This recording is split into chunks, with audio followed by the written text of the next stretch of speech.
사람은 아프면 병원에 가서 의사의 치료를 받죠. 자동차도 고장이 나면 카센터로 가서 정비사의 수리를 받습니다. 그런데 수리를 마치고 돌아온 차의 상태가 오히려 수리를 맡기기 전보다 더 나빠진다면 어떨까요? 최근 자동차 커뮤니티에 올라온 글에 따르면 기아 K7을 타던 차주는 엔진 무상 수리를 위해 기아 오토큐에 차를 맡겼지만 수리를 마치고 돌아온 차량의 상태를 보곤 주체할 수 없을 정도의 화가 났다고 하는데요. 대체 무슨 상황인지 함께 확인해 보시죠. 최근 보배드림에는 기아 오토큐에서 무상수리 받고 죽을 뻔했습니다 라는 제목의 글이 올라왔습니다. 글 작성자는 올 1월에 기아 시흥사업소에서 K7 람다 엔진 헬리코일 작업으로 인해 무상수리 판정을 받았다고 전했는데요. 무상수리를 판정받은 차주는 엔진을 내리는 큰 작업인 만큼 위탁수리 말고 직영사업소에서 수리해달라고 요청을 해보았지만 사업소 측에서는 바쁘다는 이유로 거절했다고 합니다. 결국 차주의 K7은 근처 1급 공업사에 위탁수리를 맡겨졌다고 하고요. 하지만 수리가 끝나고 난 지금 차주는 그대로 차를 공업사에 맡긴 것을 뼈저리게 후회하고 있다고 합니다. 차주의 차량은 14년식으로 여유가 있었지만 주행거리가 19만 5천 km가량으로 보증기간에 해당하는 킬로수가 얼마 남지 않았기에 더는 미루기 힘들어 5월 10일에 차를 공업사에 입고시켰다고 합니다. 이후 3일 후인 5월 13일에 수리가 끝난 차주는 차를 받아왔지만 차주는 차량의 핸들 각도가 틀어져 있음을 감지하고 다시 공업사로 가 핸들을 맞추는 작업을 받아야만 했다고 하는데요. 그런데 핸들 문제를 해결하고 나니 이번엔 브레이크를 밟을 때마다 쇠 걸리는 소리가 심하게 났다고 합니다. 결국 다른 카센터로 향해 차를 올려본 차주는 경악할 수밖에 없었다고 하는데요. 차주의 차량 운전석 브레이크 캘리퍼에는 단단히 고정되어 있어야만 하는 고정 볼트가 없을 뿐만 아니라 머플러 고정 고무 또한 풀려 있었고 누유 문제 역시 수리를 완료했다고 했으나 엔진을 타고 흘러내린 오일과 먼지는 그대로였던 것이었습니다. 이런 상태를 확인한 차주는 아무리 무상수리여도 작업을 이렇게 할 수가 있나, 내가 이런 차를 타고 매일 고속도로를 다녔다고?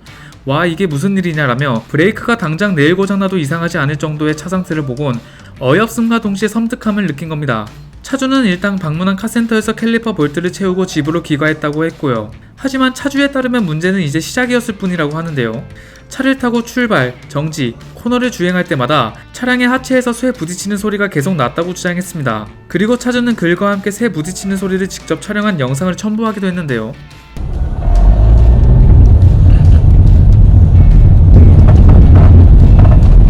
이런 하체 소리를 들은 차주는 아무리 차를 좀 탔기로서니 하체 컨디션이 이 정도인가라며 뭔가 이상함을 느꼈지만 차주의 아버지는 오래된 차니 당연히 소리가 나겠지라며 단순하게 연식에 따른 하체 부품의 노후 정도로만 생각했다고 합니다. 하지만 무언가 찝찝했던 차주는 반차를 쓰고 차량의 상태를 정확히 확인하기 위해 카센터로 향했는데요.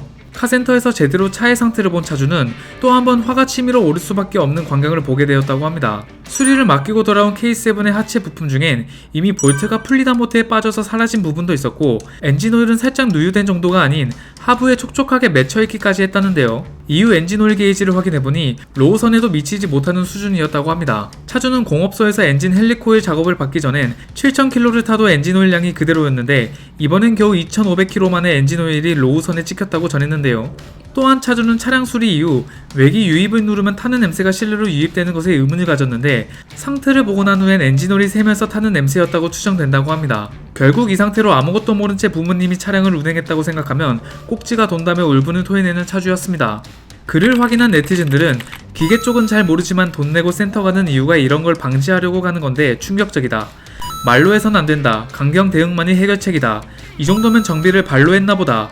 이건 진짜 심각하다라며 기아 서비스 센터 측의 수리를 비난하는 반응을 보였는데요. 또한 요즘 현기차 품질 떨어진다는 얘기 보면 제품 전반에 겹쳐 QC 역량이 떨어지는 것 같다. 파워트레인에서 문제가 계속 생기는 거 보니 차의 기본이 무너지고 있는 것 같다라며 자동차의 기본적인 부분에서 문제가 지속해서 발생하고 있다는 점에 초점 맞춰 문제를 제기하는 네티즌도 있었습니다. 심각한 차량 상태를 확인한 차주는 곧장 기아 직영사업소로가 민원을 제기하고 입고를 시켰고 작업했던 공업사는 도저히 믿을 수 없으니 이번엔 무조건 사업소에 수리를 맡기겠다고 전했다고 합니다. 이어 차주는 멀쩡했던 차가 수리를 맡기고 난 뒤부터 오일이 새 탄내가 나고 하체 부품 나사가 풀리니 겁이 나서 도저히 탈 수가 없다고 현재 심정을 토로했는데요. 그 와중에 기아 직영사업소 측은 1월에 무상수리 판정이 나왔는데 왜 5월에 수리를 받았냐는 식으로 차주의 잘못을 챕잡기 위한 말을 하기도 해 정신을 바짝 차려야만 했다고 합니다. 결국 차주는 차 띄우는 것부터 촬영할 생각이니 차를 미리 올려놓지 말고 일정 잡고 알려달라고 사업소 측에 전했다고 하면서 글은 마무리되었고 아직 이후 진행 상황에 대한 추가 글은 없는 상태입니다. 현재 현대 블루엔즈, 기아 오토큐의 미흡한 대응 문제는 꾸준히 이어지고 있죠.